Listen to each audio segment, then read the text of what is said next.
The worst time I had to lie actually was when I got the role of Wolverine.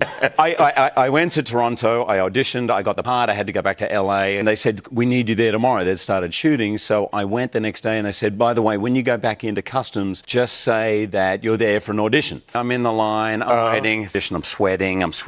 And I get up there and he goes, hey, what are you here for? And I said, I'm just doing an audition. He goes, really? I said, yeah. And he goes, well, that's funny because you seemed to be here last week. What were you here last week for? And I'm like, sweat just pouring down. And I literally then said, no, it's not an audition. I've got the part. I just broke. It was pathetic.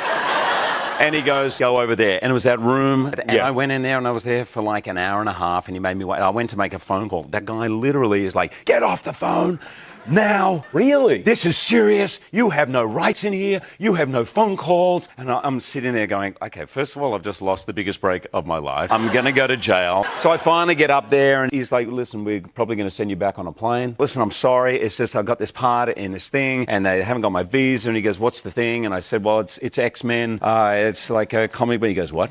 What do you mean like the animation thing, X-Men? And I goes, well, no, they're doing a live action version of it. He goes, what? And I said, yeah. And he goes, well, what did you audition for? And I said, it's a character called Wolverine. He goes, what? And he literally looked at me and then he just, hey, Jimmy, it's Wolverine. It's Wolverine.